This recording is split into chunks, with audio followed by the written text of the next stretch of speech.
Boom, we are live. UFC 319 is in the books. We got the post-fight show. We are back. Jonathan Ramlakan. We got Blake Sneeders throwing some elbows. We got 2 spinning back elbows tonight. Blake throwing some more tonight. My man, how are you doing? My man, I'll tell you what, I am ecstatic. I'm excited. I am happy. I am elated to be here. I'm a goddamn thesaurus tonight talking about all these fights. I'm fantastic, my man. I am feeling good. Me and the lady were watching the fights tonight. I thought overall, top to bottom, just a very exciting card to witness. I mean, 319 had a lot of potential. I know we had a couple of the fights drop out at the, just as everything progresses, just naturally things happen. Fights drop out. We know we had Bobby Green on the card. We also know that we had Brian Battle. Yeah, we had friend of the show, Brian Battle, on the card. That fight unfortunately didn't happen. The Karina Silva JJ Aldrich fight didn't happen, but Karina Silva did get to fight, so that was good. But man, the fights that did happen, yeah, they were amazing. So I'm great. Like I couldn't my Saturday night couldn't have been more unsuspectingly, surprisingly good. Absolutely. I think this card was one of the cards that essentially, built up very well, right? It built up kind of like a climax to a movie up until the main event. And Sean Sterling say, "What's going on, boys? I don't know if I'm more from you guys or we'll watch along earlier. I don't blame you, my man. We had a great watch along earlier. If you didn't watch it, you can catch some really good live reactions. So make sure you check that out that we have here on the channel. But man, like you said, stay bricked. Stay bricked up. But like you said, man, the finishes tonight absolutely had some people knocked out stone cold, if you know what I'm talking about. I mean, we had Lerone Murphy spinning elbow. We had Carlos Prates spinning elbow as well. And we had some underdogs as well cashing tonight. But before we talk about all that, main event, Khamzat Chimaev, Dricus Du Plessis, Middleweight Championship.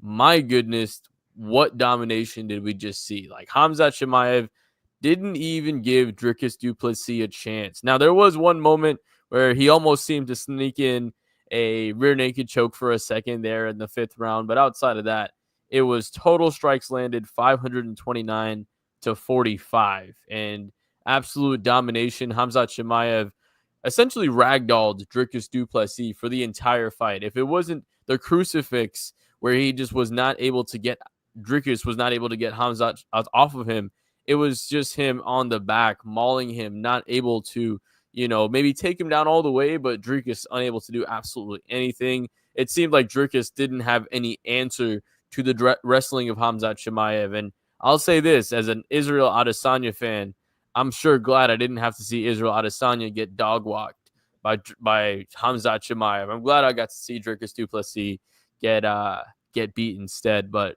thoughts on the main event, man, and the domination that we saw from Khamzat Chimaev? Man, first initial thoughts on the main event, absolute ass whooping. I mean, that's really what it was. And as somebody who's a DDP fan and a Khamzat fan, that's why, Peyton kept at my girlfriend Peyton, she kept asking me, who do I want to win? Who do you want to win? And really, I was like, I like both of these guys for different reasons. Khamzat seems like more of a villain. So just the initial DC comic fan in me has to go with the guy who I think is not a villain compared to the guy who's more of a villain, and it was DDP. But as the fight went on, I couldn't help but bask in the ambiance of the glory of what we just witnessed that was Khamzat Chimaev. I mean, the guy looked absolutely pure in his technical ability, his fight IQ, his grappling ability. And we know, as a guy who hails from Chechnya, or Chechnya, as Bruce Buffer liked to say it, I mean, he looked absolutely flawless. I mean, it's going to be tough for anybody in that division to be able to compete with that, because DDP has put on some immaculate performances. The one thing we know coming into this fight, DDP's cardio is off the charts. I mean, he's up there with Merab Dvalishvili for cardio. He's up there with George St. Pierre with cardio. I mean, he's up there with guys that are like, your cardio is amazing. Khabib Nurmagomedov. But that played zero role in tonight. And the only infinitesimal amount of point that it played in tonight's role was the fact that he didn't get finished. He didn't get submitted. He was able to withstand all of Khamzat's advances only to the degree that he didn't get finished.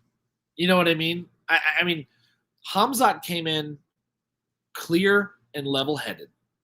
Khamzat came in with a game plan, and one of the craziest stats that I saw from tonight is Khamzat basically didn't let 20 seconds go.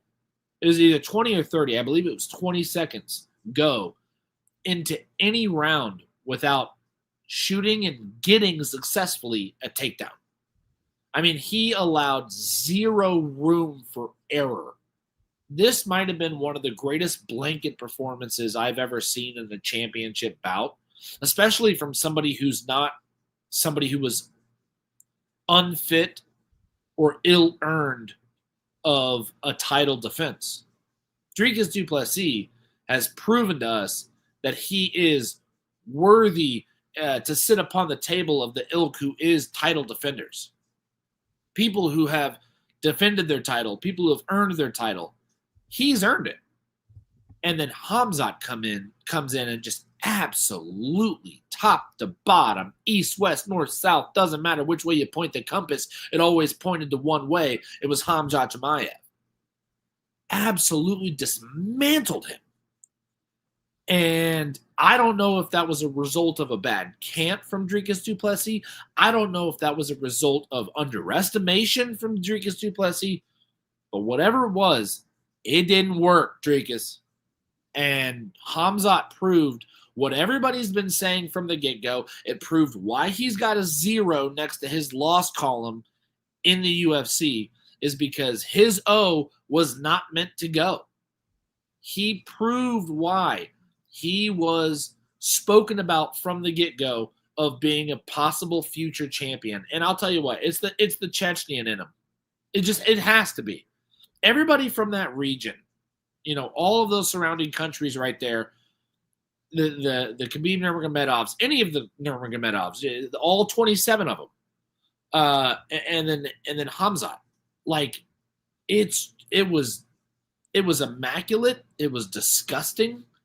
It was pure. It was just dominant. Essentially, it was just pure dominance at the end of the day. And, you know, just to take it from there, like, you know, like you said, Dricus just had no answer from it. And which begs the question, who does have an answer in terms of the next one, right? We have in this division a plethora of title challengers. I mean, you just had Fluffy Hernandez dominant in his fight. You had Kyle Baralho wearing in as the backup for this fight, right? You have RDR, Reiner de Ritter, as a challenger in this one. Obviously, yeah. Paulo Costa was calling out Khamzat Chimaev before as well, too. So Javid's saying there is no answer. My boy in the comments. What's up, brother?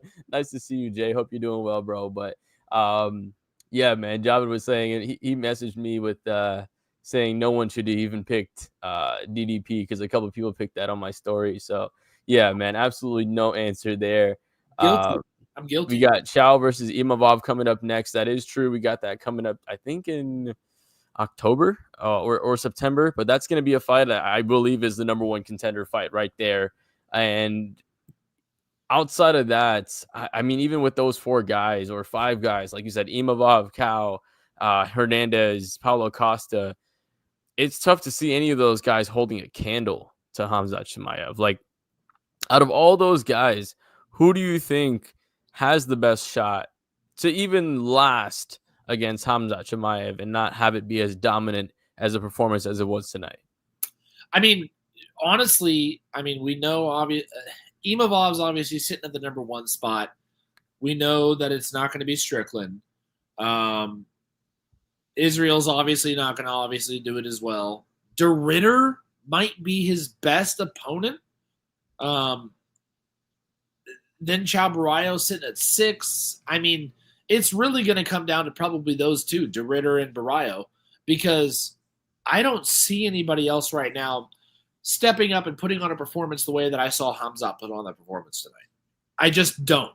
And I think other guys are going to be able to give them more, be able to give Chimaev a better fight, because one of the things that I witnessed that DDP doesn't really have, and they actually mentioned it on the broadcast itself, his guard game is not very good. He is a wrestler. Non-existent. He had 0 guard game tonight, essentially, at all. Yeah, he's a wrestler, which means he knows how to work body position, but he doesn't know how to defend body position. And I think that's the difference between somebody who has a high level grade of Brazilian Jiu-Jitsu and somebody who's strictly a wrestler. That's the biggest difference, because if you saw, going back to the Gilbert Burns fight that Chimaev put on, one of the things that Gilbert Burns did fantastically, even though he did come away with the loss, it was a decision, was the fact that he was able to keep Chimaev in his guard for a lot longer. And he was able to make him work for a little bit. He was able to make Chimaev like not want to engage in that guard, and it was so dangerous for Chimaev to be there. He actually, like you said, he disengaged, right? So he disengaged. They talked about it on the broadcast as well. So I mean, with Reiner de Ritter, I think that's, when it comes to the guard game, that might be one. I do believe with Sean Sterling overall, I do think Baralho is the best overall one, because, you know, the Fighting Nerds, first off, amazing team over there. And I believe their jiu-jitsu is solid over there. Yes. But yeah, I mean, Javed saying, I think DDP after the 3rd round, he was done. Khamzat didn't want to strike with DDP, which is why he wanted to stay at the ground and gain control time, which I do 100% agree. I think DDP had the only shot DDP had in this fight was if it was on the feet. So for Khamzat Chimaev, the path of least resistance was very easy. It was the wrestling, and it wasn't just him taking him down. He was able to crucifix him as well. And yeah, like you said, maybe Bo Nickel, but I mean, you saw what Reiner de Ritter did to Bo Nickel as well. So I mean, if you have a guy that has even better, and obviously it was the striking that took down Bo Nickel, it was the beautiful knee to the body, but man, Khamzat Chimaev's wrestling is on an absolute another level. We got Joe Friday in the comments saying what's up, but we got Carlos as well, my man. What's going on, man? Hey, Joe. We got some of the boys in the comments. Appreciate you guys joining in. But out today, I like it. Make sure you guys hit that like button. We really appreciate you guys joining. You know, gets that algorithm and all that shit going. I don't think we see a rematch. Honestly, that's a really good question I was going to ask you, but I don't think we see a rematch just because of how dominant it was, and on top of that, there's so many new faces in the division for them to move on to. I do think that they move on from DDP for a little bit, right? Maybe he sticks around the top. He gets a win. He beats one of those other guys, an up-and-comer. Maybe we see Fluffy Hernandez versus DDP now, right? That would not be a bad matchup for Fluffy Hernandez, because he would be able to get that number 1 contender stop. And for DDP, he beats a guy that's won, 7 or 8 in a row since losing to Khamzat Chimaev. So, yeah, Joe saying Khamzat crucified that boy. Absolutely did. Yes. It was destruction tonight. But, yeah, I'm excited for this middleweight division. Might be currently the most exciting division right now, because you have Khamzat as the champion, and then you have, obviously, DDP, who was just dominant as a champion as well for the last couple of fights. I mean, against Israel Adesanya, against Sean Strickland as well, right? Now we have lined up, like you said, Imavov, Baralho, RDR is there as well. So, I mean, we have a plethora of challengers. The top of the division is actually all fresh people, too. It's not people that have been there for a while, because everyone that has been there, the Rob Whittaker just lost. It's very close decision, but just lost to a Reiner de Ritter. So, really excited that one. But, man, another fighter who just made an absolute imprint and stamped his name to get his shot, Lerone the Miracle Murphy. And this was a very interesting fight, because to me, Aaron Pico was actually dominating the positions before the knockout. He was able to be he was on the front foot for most of the fight. Those left hooks, even if they didn't land clean through the guard, he was able to land some nasty punches there, some nasty ones to the body as well. But Lerone Murphy, what beautiful footwork to lead him into the offside and then to spin off with the back elbow. And man, that was a picture perfect knockout. Pico was out for a couple minutes, and shout out to my boy Johan. He texted me saying, "Man, he feels bad for all these Bellator/PFL fighters because they've came over and they have not done well, which Oh, is they have not. one of the things that we saw." And Joe was definitely upset when Aaron lost, and Strickland saying Chimaev, or he said he could stop Chimaev's grappling. I don't see that honestly with that one, but I with don't. Lerone Murphy, man. Undefeated, what is it, 17-0-1 currently. But does he have the skill set to beat Alexander Volkanovski? Now, that for me, that's tough to see because we haven't seen as much with the grappling with Lerone Murphy, and we've seen him in compromising positions before as well. Yeah. So Alexander Volkanovski obviously getting up there in age, right? He was the first fighter to beat that, over 35 curse for fighters under the featherweight or under the middleweight division. So I believe Volkanovski is still one of the greatest of all time in the division. Lerone Murphy, great fighter in his own right. I don't think he has the layers to his game that an Alexander Volkanovski has. My boy Jay agreeing with me as well. But yeah, thoughts on that potential future matchup there, the Volkanovski versus Lerone Murphy fight? Man, I think you kind of nailed it on the head with the fact that Volk has more layers, but I think what's really going to set them apart is the length, the height. I think that if it becomes a stand-up fight, that Lerone has the edge because his striking is a little bit more dynamic. He's got a little bit more in his repertoire of strikes that he can bring in. Volk is very good, though, because what Volk does really well is he does a lot of pressure, and he gets into that range where he makes fighters uncomfortable. Because he also has a backup with his ground game that's very sustainable. Now, if it goes to the ground, I'm giving this fight 100% to Volk. But if Lerone can withstand the first 3-4 takedowns that Volk tries to give, I think it's a little bit more of a mismatch there. I still give the edge to Volk just because his savviness, his veteranness, the fact that he's got way more octagon hours logged, he knows what he's doing. But that range and that dynamic striking, I can never count out. It is a mystery box of what's going to happen next. And with the knockout that you saw tonight, a spinning back elbow, just after we saw another knockout that was a spinning back elbow, 2 back to back.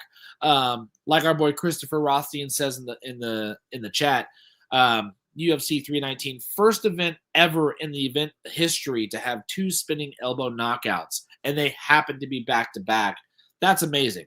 So I'm gonna give a little bit of that explosiveness, kind of mystery box flavor over to Lerone. I have to give the edge to Volk just because of the experience, the octagon hours, the fact that he is a former defending champion, and because he's just got a little bit more of a backup game that we know is established. Lerone has a lot more question marks behind him, but that's why I give him the mystery box.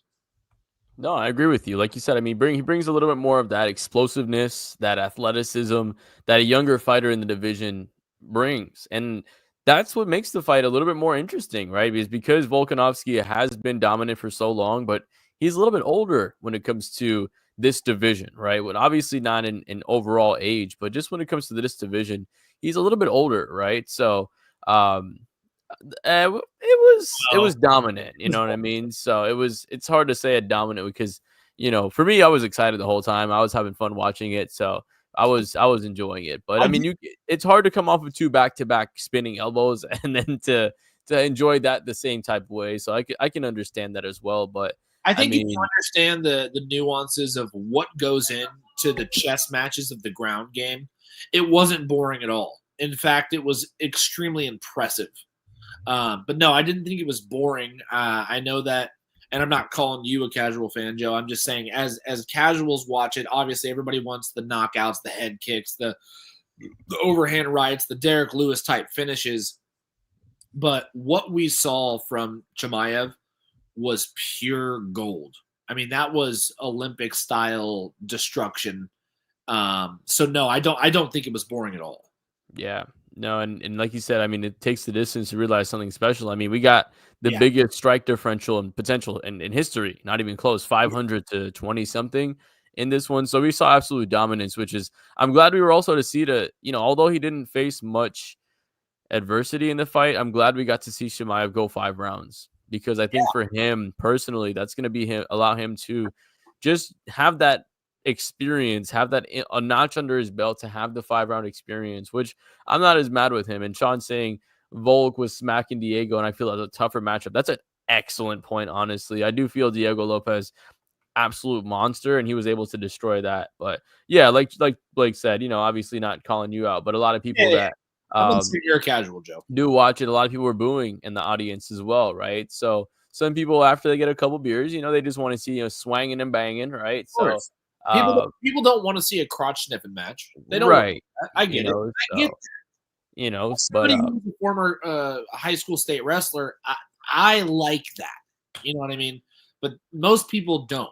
But also, one of my favorite fighters ever was Ben Askren. So I've got a little bit more of the allure when it comes. Blake likes crotch sniffers. Let's not sugarcoat shit. Blake likes crotch sniffers. I love a crotch sniffer. Blake likes doing shoeies with. I do like cups. shoeies. He likes doing shoeies with the cup after fights. I'll do shout out to some of the dudes that do that. But man, well, oh my god, I thought we were really gonna actually see that.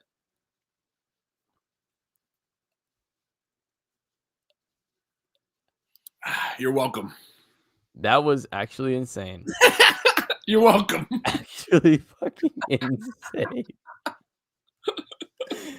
Anyways, Blake just, if you did not watch this, just missed it 5 seconds ago, Blake just drank a fucking beer off of his shoe. Shout out to motherfucking Blake for doing that shit. But oh my god. And shout out to Ben Askren, right? Shout out to Ben. Hope, thankfully he's doing better as well. Yeah. But DC went and visited him. Do you see that? I did. So I saw that, but he's looking better. He's talking better. Yeah. There you go, Christopher. That was for you, brother. Oh man. So yeah, shout out to Blake doing the slippery, I guess, off of the slippers, The slippery shoey. The slippery shoey. But from one spinning back elbow to a next, we have another rising contender, man. We have Carlos Prates, and Jeff Neal was, for the first minute or two of the round, very game in my opinion, landing some very good counter strikes. Obviously, Hands of Steel isn't just a nickname in my opinion. It's really, he does have that power on his hand. And Sam saying, "Where's the bananas?" We should actually, that's not a bad idea. We got to get some bananas to drink some of that off of. But I don't think I have any bananas on me right now. But we might have. Blake might be going to get an actual banana right now. But in the meantime, I will talk about Carlos Prates. They're not white, but they're here. I don't know if we want to. Blake, you might get poisoned if you drink. Yeah. These are for banana bread. These aren't for consumption at this moment. Yeah, let's not have Blake drink bananas, boys. Beer off of some very extra ripe bananas there. Anyways, that was a very last second KO because it was right before the round ended actually as well. So that was one of the more impressive parts about his knockout, is how just out of nowhere it was, in my opinion. Like I was not ready for it at all. So yeah, he just absolutely nasty knockout for Carlos Prates, but he was showing also layers on his game as well. We know about the Muay Thai 100+ fights with commentary, or with MMA, Muay Thai, and kickboxing. So he was showing the leg kicks, spinning back kick to the body as well. And man, he was just able to land a beautiful spinning back elbow, drop Jeff Neal. I think it was the first one to knock him out in the UFC. How far do you think the ceiling is for Carlos Prates, who called out Leon Edwards next? I mean, I think it's very high. I mean, when you have a repertoire of strikes with power that you can unleash at any moment, and I think Jeff Neal's a little bit polarizing in the sense of, like, half the time we're really rooting for him, half the time he sometimes is a little disappointing. We feel like he holds back a little bit sometimes. I think that Prates has quite a ways to excel in that division, because a guy like him with his, and this sounds odd, with his enthusiasm, but also with his ability, I I think that he almost rides his own trajectory as a rocket. So the more that the fans get behind him, the more he gets behind himself, and the more his skills tend to flourish in the limelight. There's that's a certain type of fighter. I think Paddy Pimblett, in a totally different realm of skill set, is like that. The bigger the limelight gets for him, the bigger he fights and the bigger his skill set flourishes. I think Prates could very much be in that same category. 100%. And, like we said, the back tattoo are nuts for sure. The back tattoo is nuts. The fact that dude smokes a pack of cigarettes every day is also pretty nuts as well. So, And I just want to, I love coming out in him. 100%. And I think in the UFC, one of the things, my favorite parts about the UFC is when you get characters. Obviously, well known, me, Dave, a lot of people on this network, big pro wrestling fans. Carlos Prates brings pro wrestling energy to the UFC. And he brings a character to the UFC. He brings someone you want to follow as well, which I think is kind of what's missing in the UFC today, is finding those fighters that really engage the fans and really engage with and resonate with the people that want to watch the sport and follow the sport. They want to have someone to have that emotional connection with. And I think the more that the UFC continues to push guys that have actual personalities is where you're going to see them continue to build their brand and succeed, because there is a little bit of a dip with some of the branding and some of the UFC talent just kind of showcasing themselves, right? It's more so the brand as a whole, which obviously maybe that is their goal.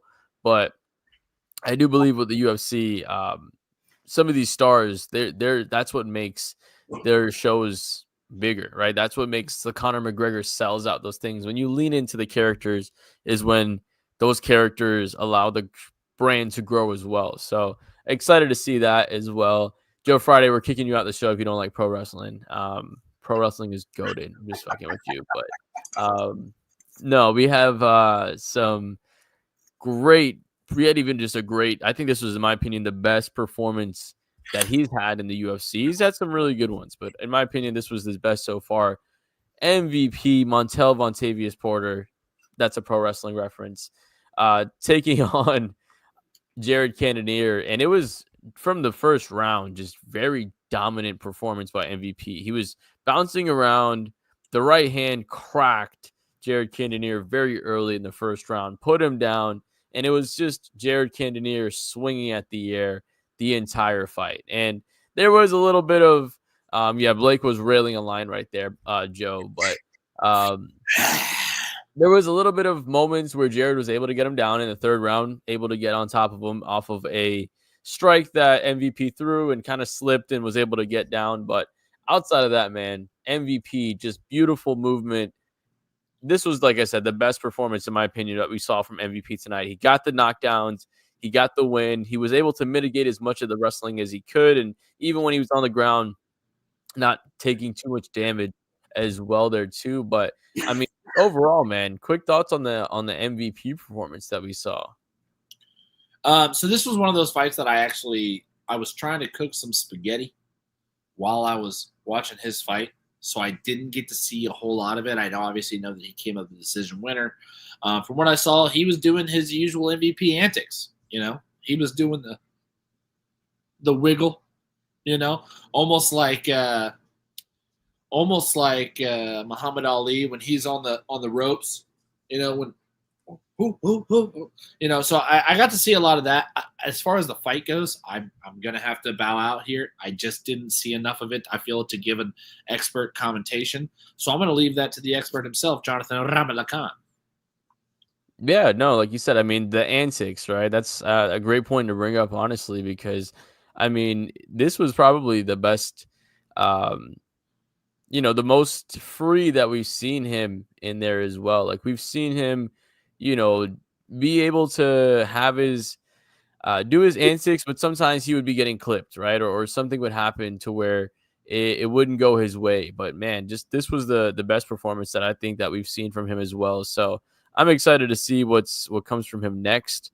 Out of that too, I'm not sure who he faces next, or if it's going to be at 185, or if it's going to be at, um, 170 as well. But hey, shout out to the Wiggles, man. Maybe we get to see MVP, do a guest feature on the Wiggles. But Well, let me ask you this. Do you think he's better off? If I misunderstood you, my apologies. Do you think he's better off staying at welterweight? I mean, staying at middleweight because that's what he fought at tonight. Or yes, I'm sorry, because he was top 15 in welterweight, and then he bumped. Well, he fought Jeff Neal. No, he fought at welterweight.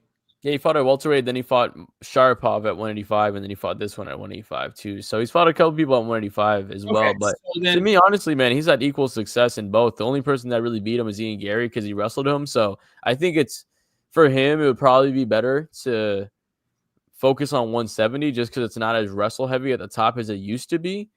I mean, you still got some guys that can wrestle. Obviously, Bilal's up there, some of those guys, but I do think he has a better shot to not have some of that physicality play as big of a factor like we saw with Jared Cannonier tonight. Even in the third round, he didn't get much damage, but he was able to control him as well too. But man, before that one, we saw a very exciting fight as well that was kind of exciting with the way it ended, and Tim Elliott beating Kai Asakura and getting that mounted guillotine to get the dub there, man. I know you got a lot of a connection with Tim Elliott there, but obviously Kai was coming off of the loss from Alexandre Pantoja, and I feel like for me,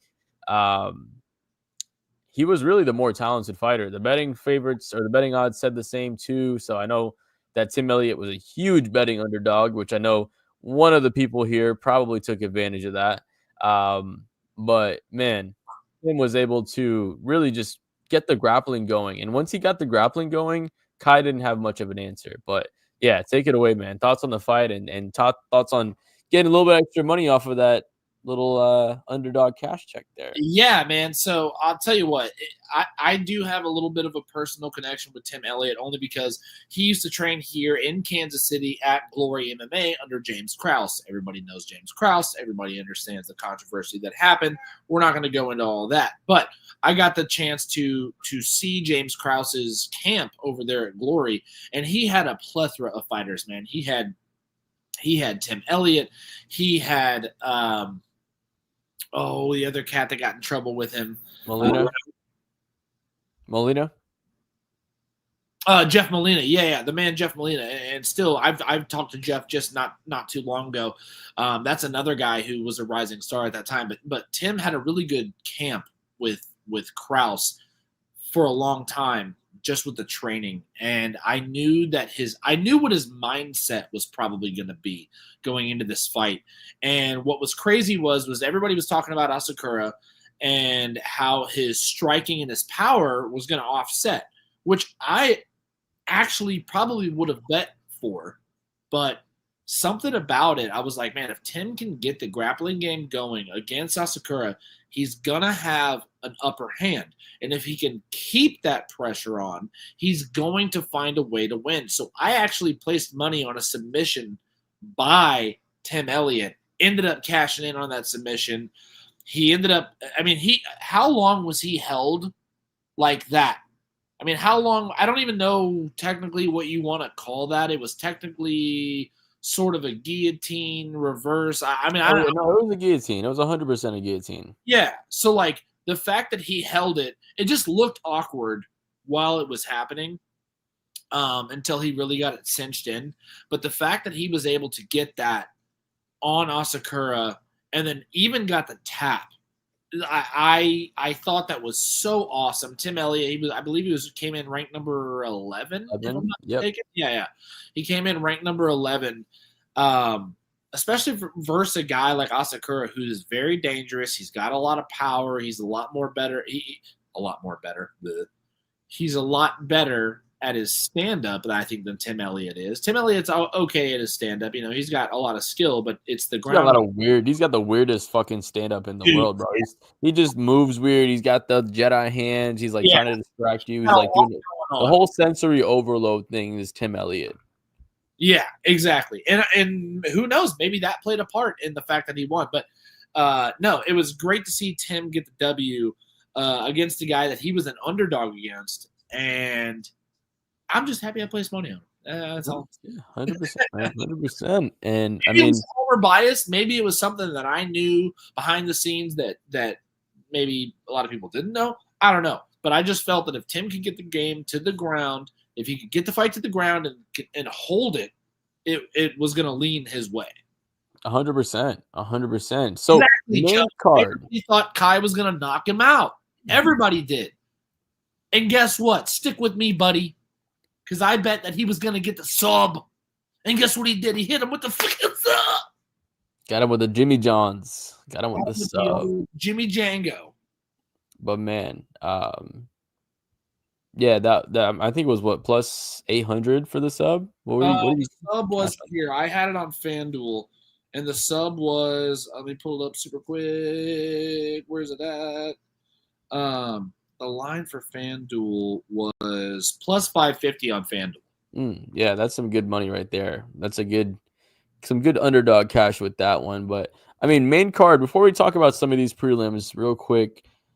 1 to 10 main card, man, because I feel like this main card, one of the best, like overall. I mean, you had 3 finishes. Yeah, the 2 that went to decision were, in my opinion, super exciting. Like, I would give this a 9.5 out of 10. The only reason I would say not a 10 is if Khamzat got the finish, right? But overall, man, I think this was a like a 9.5 out of 10 when it comes to the main card. What would you give it? When it comes to the main card, well, you know me. I'm a harsher judge than you are. I guess technically I subscribed, not saying I'm a fan or whatever, but I technically subscribe to the Dave Portnoy pizza judgment. So I got to give real judgment here. It's got to be critiqued. I'm going to say that this overall main card was an 8.7 because the exciting factor and the finish factor, and even the fight that didn't get finished with the main card, I thought was such a dominating expert performance that I couldn't help but marvel in what I was watching. So even though it was a decision, I was still elated with the fact that I was watching excellence in front of me with just pure gold domination from Khamzat Chimaev over a champion who is proven. So all of that, I'd say 8.7, but maybe leaning to an 8.9. You know, I like a little bit more blood. I like a few more knockouts, but because it was wrestling, I think it lowers the bar a little bit. 2 spinning back elbows doesn't get fucking Blake elbows a 9 at least. So well, I guess Blake is never satisfied, ladies and gentlemen. So no. Hold on now. I do love a good 2 spinning elbows, all right? I do. But I think the name value dropped it a little bit. You know what I'm saying? The name value brought it down just a tad. So then I have to judge off of that. If you're talking about excitement, the excitement was a 9.8. But if I'm talking about, the implications, it's about an 8.7 for me. Middleweight Championship, number 1 contender fight. Kaya Sakura fighting versus then Carlos Prates potentially fighting number 1 contender. I'm going to give it a 9 anyways. But yeah, I mean, before we get out of here, I do want to crack on some of these prelims, man, because we had some good ones. I want to give a shout out to the guy who fought twice in 4 days or twice in 5 days, Sursugayev, beating Eric Nolan. Sursugayev? Yeah, no, I was just wanting you to, re-implicate what you said. Yeah, that motherfucker's name is Bisinger Susakayev. Yeah. Shout out to all these motherfuckers. And then we got Michael Olajaychek versus Gerald Misharsh. Man, all these names. Anyways, Eric Nolan, his was really hard. But, yeah, that was an excellent main event. I mean, or a prelim main event, essentially. Susakayev, training partner of Khamzat Chimaev, fighting 4 days ago on Dana White's Contender Series. Coming in after all of his finishes coming by knockout, Eric Nolan was actually very game as an opponent. So Susakayev had to actually switch up the game plan, take him down, and was able to get the submission against Eric Nolan as well. So 2 wins in 5 days. Khamzat Chimaev had a very excellent start to his career, 2 wins in 10 days as well. But yeah, I mean, like you said, he wasn't looking great. Obviously, 2 weight cuts in 4 days isn't also very easy, right? So, I mean, also I want to say that I did actually watch the fight on Thursday. That body kick was absolutely disgusting. Um, but yeah, I think this for Susukaya, for him to feel not indestructible, I think that's excellent for him to have that experience as well. We saw Michael Olajaychek. This was also one of the fights that I told on the betting show. This was my lock of the week, was that this fight was not going to go the distance. So Michael Olajaychek gets the first round knockout versus GM3. Not even a close fight in that one. I mean, he was just stalking GM3, and Olajaychek was with a beautiful, was it a right hand, I think, that put him down. It was just some nasty finishes and then a pound. So yeah, it ended up getting the finish there. Talk to me about what you saw on that one. Man, I saw Gerald Mearshart just not be able to handle old Jaychuk.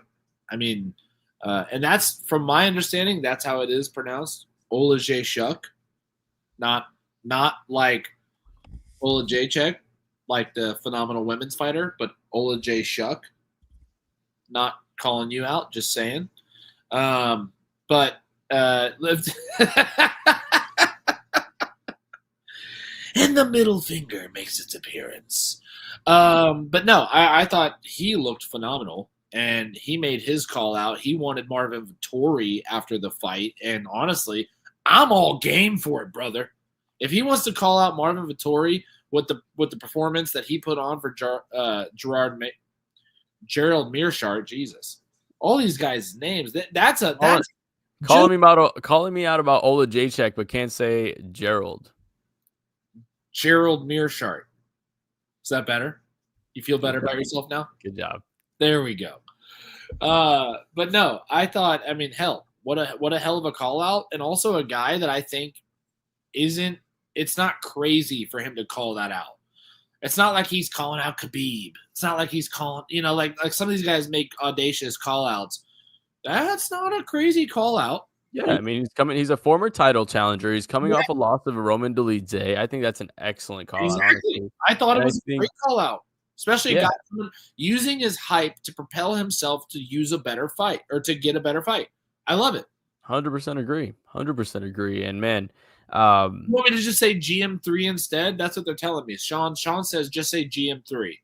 GM3. I guess it sounds a little cooler, a little more like CP3. Shout out to my basketball. He hasn't deserved that name, nickname yet. DDP deserves a nickname. Olajaychuk doesn't deserve a nickname yet. So I'm going to reserve that. I'm going to call him Olajaychuk until he deserves it. And that's what it is. Or Gerald Mearshart. And then before I let you break down the other prelim fight, man, Alexander Hernandez. This is one thing I said on the show. He at 155, he's got different power, man. He's won a couple in a row at 155. His last 2 losses were at 145, and he cracked the fuck out of Chase Hooper, man. It was bad. He cracked him, and the one ground and pound that he was able to land, he literally just had Chase Pooper. Chase Pooper looked like Chase Pooper was literally pooping himself after what we saw from that nasty punch by Hernandez. Like, it was just disgusting. Beautiful. It wasn't even just, it was just the perfect timing of the punch that caught him. It was like a perfect counter that got him. I think it was like a right hand, right? Just a beautiful 2 that got him as well. So, now I'm mixing up my punches, so I don't exactly remember. I thought it was a left. I'm not sure. But regardless, Hernandez takes all the shine from Chase Hooper, and he puts it to himself now, which I think is great for him. But the only fight I did not get to see, I was eating dinner. Go ahead and break it down. Go ahead before I take it down. Yeah, hold on. Because I was watching that Chase Hooper fight. I'm actually a big Chase Hooper fan. He comes from the camp of Ben Askren. The guy, he was on a 5-fight win streak. He's one of the youngest fighters, if not the youngest fighter in the UFC. And he has continuously built his repertoire as he goes. The thing is, he's tall. He's lengthy. He's great at his grappling game, but he's done a really good job of enhancing his kick and striking game. And what he was doing actually extremely well in the first round was keeping Alexander Hernandez at bay, using that teep kick, using that front kick to not only avoid exchanges, but to also initiate contact. But he would use that teep kick to then get into position to fight and throw combinations. Now, he was fine until about 30 seconds left in the fight, and that's when he got cracked by Hernandez. But up until then, Chase Hooper, in my opinion, was controlling the octagon, was controlling the fight, and then he just got caught. You know what I'm saying? So, like, I still think Chase Hooper is I'd love to see that fight run back because I don't know if it would happen the same. But Hernandez got a perfect hit right in between the eyes of Chase Hooper, right on the right. I mean, it was picture. It landed clean. It was clean as day. Right. But before, and I think, like you said, one of the things that you brought up, controlling that fight. Yeah, 100%. Because I think if you run this fight back 100 times, you probably have Hernandez winning it 30 times and Chase Hooper winning it 70. You know what I mean? Like that's probably what you end up seeing in this fight if you run it back 100 times. And I don't know if Chase sucks on the feet. I feel like Joe, one of the things that I feel like we've seen is the improvement. You know, like you said, going from one of the youngest fighters on the roster previously, now you see his grown man body a little bit more. So at 155, he's not at 145 anymore. He looks a little more full. The lats are coming in. He's got a little more definition to his muscle. He's got a little bit more to work on with his striking. That's still very apparent, right? That's still something. But I feel like you said Ben Askren. Right. But the stomps to the thigh, the different types of leg kicks.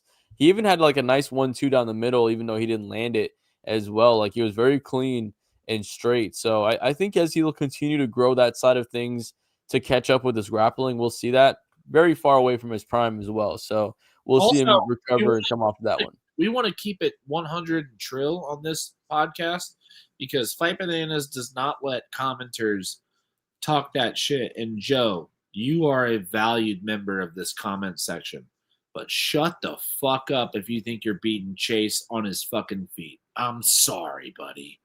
I'm sorry, but that just ain't happening. I know you're probably joking, and I'm just messing with you as well, but that ain't happening. But I can definitely stand with Chase Hooper. Let's not get it twisted. Now, John, on the other hand, this guy. Nah, Chase Hooper is cracking me like Slava Claus, like he did. Because I mean, he did against Slava's. Man, he was able to knock him down a couple of times as well. You know, so he's got the power to do that too. But the only prelim fight that I didn't get to watch, which I was kind of upset because, you know, she's one of my favorite fighters, but she did lose. So, oh well. Jessica Andrade versus Lupe Godinez. Blake, break it down for me. I'll tell you what, man. Joe, I'm just fucking with you. Again, like I said, valued member of the comment section, good friend of the show. Appreciate you, brother. This fight versus Jessica Andrade versus Lupe Godinez was, I'm sorry, might have been, if you guys didn't see it, it might have been one of the fights of the night. This was an absolute banger.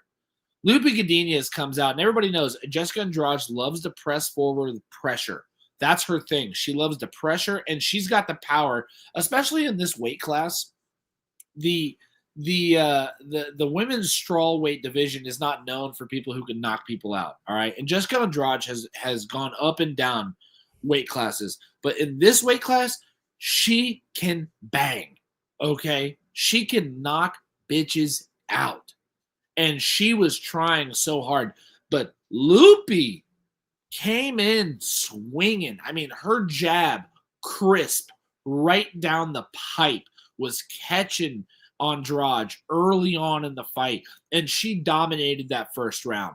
Second round, I thought she continued exactly where she left off in the first, where she was putting strikes right down the middle and even some swanging. She had some hooks in there.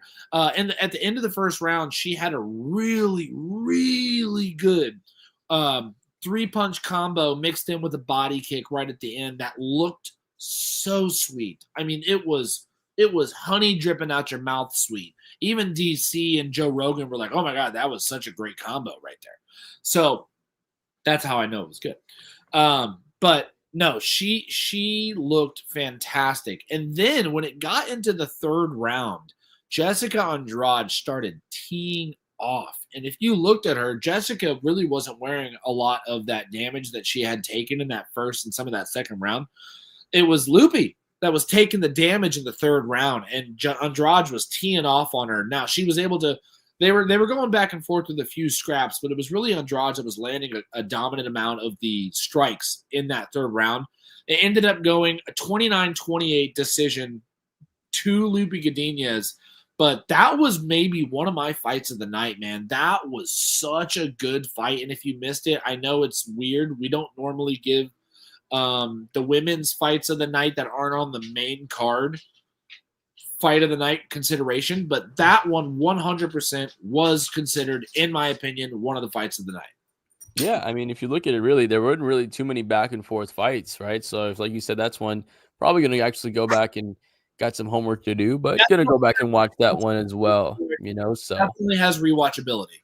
For sure. So definitely going to go check that one out too. So, I mean, even in the early prelims, I do want to shine a little bit of love on Joseph Morales winning the Ultimate Fighter against Alibi Idris, because, man, Idris came in as like minus 500 favorite, and Morales was like a 3-1 underdog, and those odds looked like it should have been flipped if you watched that fight, because Morales walked him down, was able to get some beautiful strikes in, was able to get the grappling, was actually got onto his back, as we got a little friend of the show, as a furry friend on the show as well. But, he's able to get on, even whilst he was on his back, he was able to get the triangle off and get the submission, winning the Ultimate Fighter Championship as well.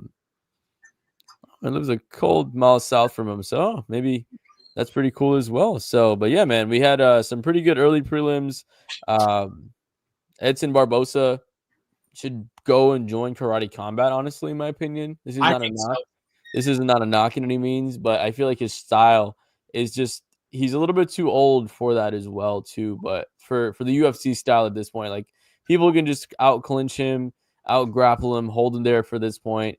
And I think that freestyle of the Karate Combat, pit would be excellent for him, man. But final thoughts on the show, man, before we close out here tonight. Final thoughts on the show is that I could not have done anything that I do tonight or any Saturday night without the immaculate repertoire that you put on as a host. I know originally when we started this show, I was the host. I was kind of dog shit at it.